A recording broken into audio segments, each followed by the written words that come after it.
سلام دوستان عزیزم، امیدوارم که مثل همیشه حالتون خوب باشه. من مرتضی هستم و امروز قراره با هم گردشی داشته باشیم در خیابان مطهری رشت.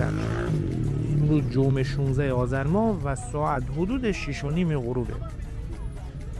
خیابان مطهری یکی از قدیمی ترین و معروف ترین خیابان های رشت محسوب میشه که از یک طرف به میدان صیقلان و از طرف دیگر به چهارراه میکائیل ختم میشه.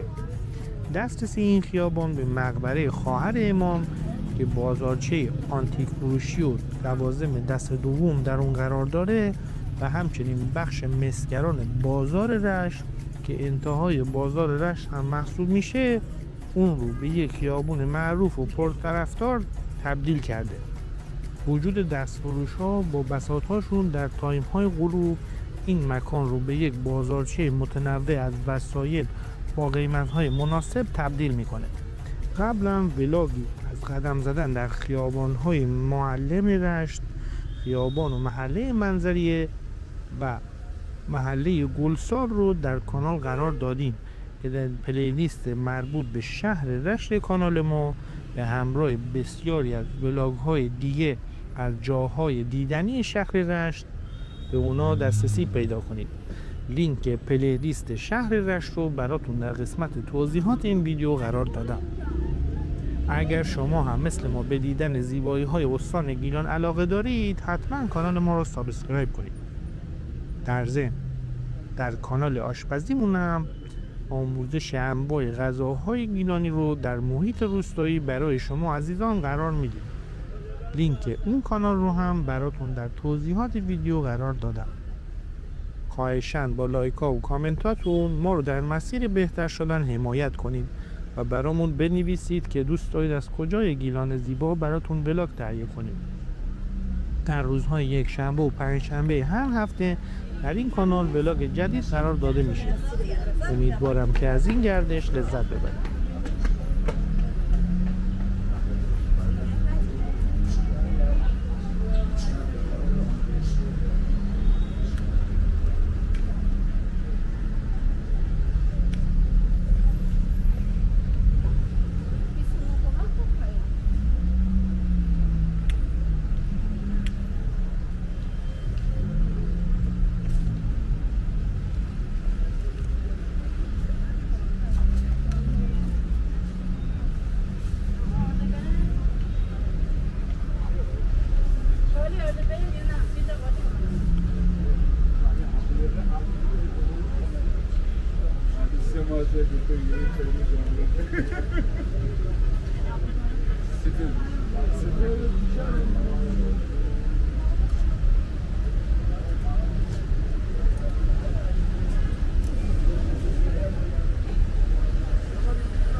یه تا تاش شما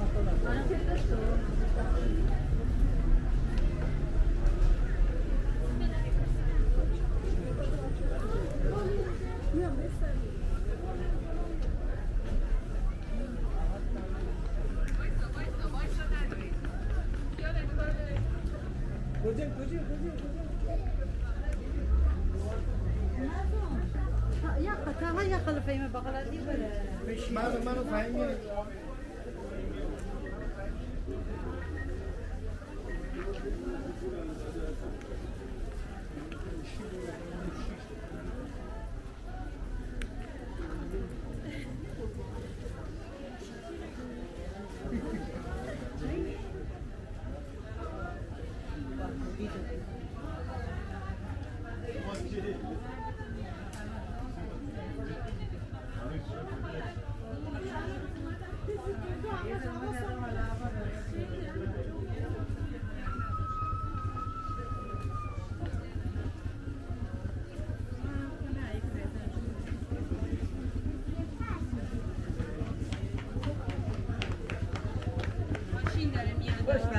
میگیرم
یا ده دام دازم